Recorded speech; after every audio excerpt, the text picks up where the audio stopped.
va poursuivre les échanges ce matin. Alors, je me présente quand même, je suis Perle Bagot, directrice associée du Hub Institute. Bonjour à toutes et à tous. Et je vais accueillir avec moi sur scène François Denis, directeur général France de Geotab. Merci de me rejoindre ce matin. Alors, Geotab est le leader mondial de la télématique. Est-ce que vous pouvez nous expliquer un petit peu, nous présenter cette technologie et son potentiel ? Oui, bien sûr. Bonjour à tous. Donc en fait, la société Geotab, c'est une société qui a été créée il y a une vingtaine d'années, il y a 21 ans exactement, en 2000, dans un garage à Toronto, comme beaucoup de startups à l'époque. Et depuis, c'est devenu le numéro 1 mondial de son domaine. Alors le domaine, c'est la télématique. C'est-à-dire, c'est relier les véhicules à Internet, finalement. Pour remonter des données, on a beaucoup parlé de données ce matin, c'est exactement le sujet. Et en fait, ces données sont... Alors, peut-être préciser la vision de l'entreprise, son motto. C'est vraiment ce qui ne se mesure pas, ne se gère pas.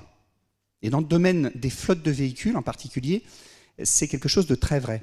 Et donc, en fait, pour résumer ce que c'est que la télématique en quelques mots, c'est mettre un boîtier avec une carte SIM dans les véhicules de flotte et remonter en fait 3 grands types de données. Les données du moteur qui vont permettre de déterminer quand il faut faire le prochain entretien, par exemple. Les données de kilométrage, les données de consommation. Et puis ensuite, il y a les données qui concernent le conducteur lui-même. Pour faire de l'éco-conduite, par exemple, ça permet d'économiser beaucoup de carburant parce qu'on va contrôler comment le chauffeur se comporte et finalement pouvoir l'envoyer faire des formations, réduire les accidents de cette façon-là aussi. Et puis la troisième catégorie de données qui remonte par le boîtier, c'est tout ce qu'on peut brancher sur le boîtier. Ça peut être des sondes de température lorsqu'on fait du transport en température dirigée, c'est-à-dire en frigorifique. C'est très important pour le dernier kilomètre en ce moment maintenant. Et puis ça peut être remonté toutes sortes de données qui sont branchées. Je pense à un exemple. Récemment à Paris, on est passé à 30 km/h.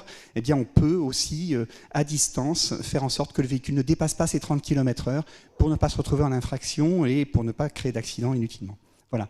Et donc, finalement, ces données, elles remontent sur une plateforme. Et cette plateforme, on peut analyser les données dessus en fonction du besoin de l'entreprise. Voilà. Alors, le sujet de la mobilité est clé, la mobilité urbaine. On l'a vu ce matin avec Lila et Vincent, on l'a vu également hier soir lors du dîner. Donc, cette mobilité, elle se détourne des énergies fossiles et puis elle va de plus en plus justement vers l'électrique, notamment. Comment est-ce qu'on peut favoriser cette transition et finalement, quel est le rôle que vous jouez dans cette transition ? Alors, effectivement, la télématique a un grand rôle à jouer pour la transition vers l'énergie électrique sur les véhicules. En fait, il y a la législation qui évolue, comme tout le monde le sait. À partir déjà de l'année prochaine, il faudra que toutes les flottes de plus de 100 véhicules aient 10% de leur renouvellement qui soit fait en électrique ou en hybride rechargeable. Ça augmente, 2 ans après, c'est 20%, pour arriver à 50% en 2030. Donc ça va aller très très vite. Donc il y a une obligation légale déjà. Mais il y a déjà une volonté aussi, une volonté RSE des entreprises, une volonté des collectivités de passer à l'électrique.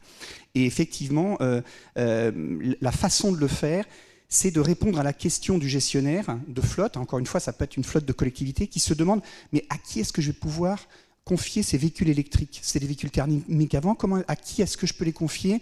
Quels sont les conducteurs qui vont pouvoir passer à l'électrique ?» Et pour ça, il faut faire un audit. Et la meilleure façon de faire un audit, c'est de mettre des boîtiers justement de télématique dans les véhicules et de voir très concrètement combien parcourt chaque jour, chaque véhicule, combien de temps il reste à l'arrêt.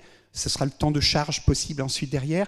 Et donc, en fait, on évalue quels sont les véhicules. Et les entreprises sont surprises de constater, en fait, que beaucoup plus de véhicules qu'ils ne croyaient peuvent passer à l'électrique très facilement, finalement, par rapport à leur usage, sans modifier l'usage. Donc voilà, ça c'est très important. Et puis ensuite, derrière, effectivement, le fait que l'entreprise continue à utiliser de la télématique pour sa flotte va lui permettre de faire tout un tas d'économies sur le carburant, sur les kilomètres parcourus, sur l'entretien, tous les sujets qui sont propres à la gestion de flotte avec de la télématique. Alors effectivement, une meilleure maîtrise de sa flotte.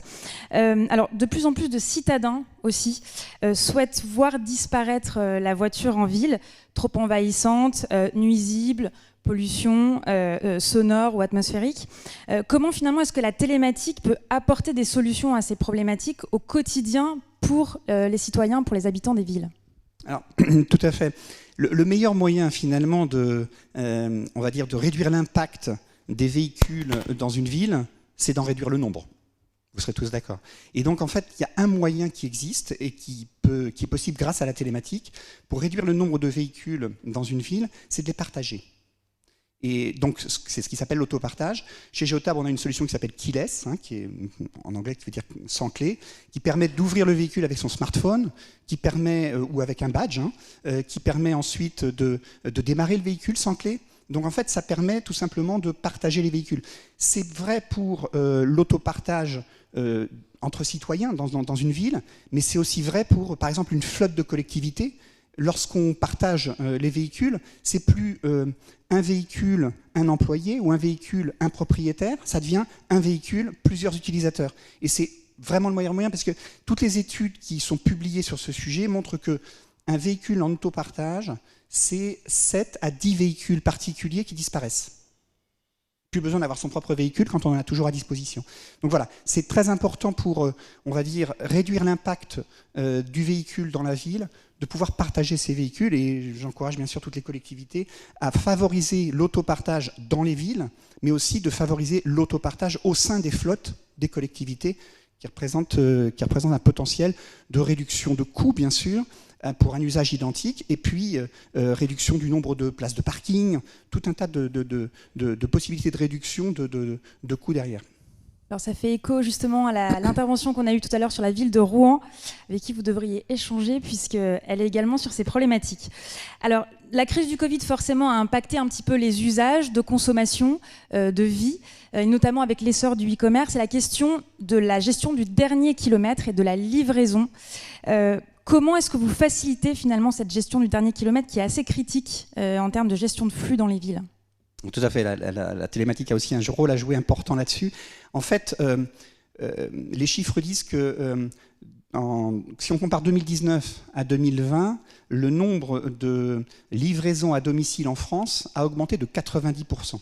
Donc vraiment, l'augmentation du e-commerce, puis on le sait, le e-commerce, c'est 10% de marketing, approvisionnement web et 90% de logistique. Et dans cette logistique, le plus important, c'est le dernier kilomètre, justement, celui qui se fait en ville, celui qui peut être très polluant. Et donc, en fait, la télématique, elle est extrêmement utile pour ça, parce que lorsque les véhicules, généralement des véhicules utilitaires légers, sont connectés, ça permet d'optimiser la tournée, de réduire finalement le nombre de kilomètres parcourus. Ça permet finalement de réduire aussi les coûts et donc la pollution, puisque moins de consommation signifie moins de pollution dans la ville. Moins de pollution sonore également, pas seulement moins de pollution en termes atmosphériques. Et donc la télématique, c'est le moyen de gérer la flotte, y compris en temps réel. C'est-à-dire qu'en fonction des circonstances de la circulation, en fonction par exemple des horaires de travail du chauffeur, pardon, on peut décider de modifier une tournée même à la dernière minute. Donc en fait, la télématique permet vraiment d'optimiser ce dernier kilomètre dans la ville. Pour ça, il suffit de mettre un boîtier dans... Et donc moi, j'encourage vraiment les municipalités, les collectivités à favoriser le dernier kilomètre avec des véhicules qui sont équipés pour pouvoir justement moins polluer et parcourir moins de kilomètres dans la ville.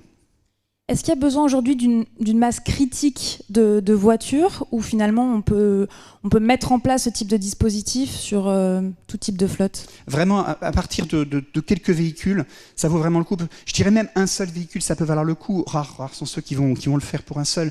Mais à partir d'une dizaine de véhicules, c'est certainement très intéressant.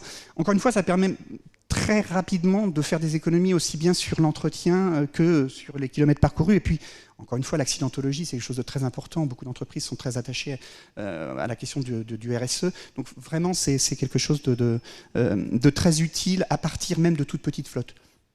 Peut-être que vous pouvez rappeler pour conclure les villes ou en tout cas les entreprises avec lesquelles vous travaillez d'ores et déjà ? Alors, nous, en France, on est arrivé... Aujourd'hui, comme je le disais, Geotab, c'est le numéro 1 mondial, avec 2,4 millions de véhicules connectés. Donc, c'est vraiment, en 21 ans, l'entreprise a grossi très, très vite. Et en France, on n'est présent que depuis un peu plus de 2 ans. Donc, c'est encore tout récent. On a un certain nombre de clients qui sont des flottes importantes, aussi des petites flottes. on a un petit peu tout et on est distribué via des distributeurs sur le marché français avec de plus en plus de clients. Très bien, merci beaucoup. N'hésitez pas à aller voir Geotab pendant toute cette journée pour poser vos questions et répondre aux enjeux de mobilité. Merci beaucoup. Merci beaucoup.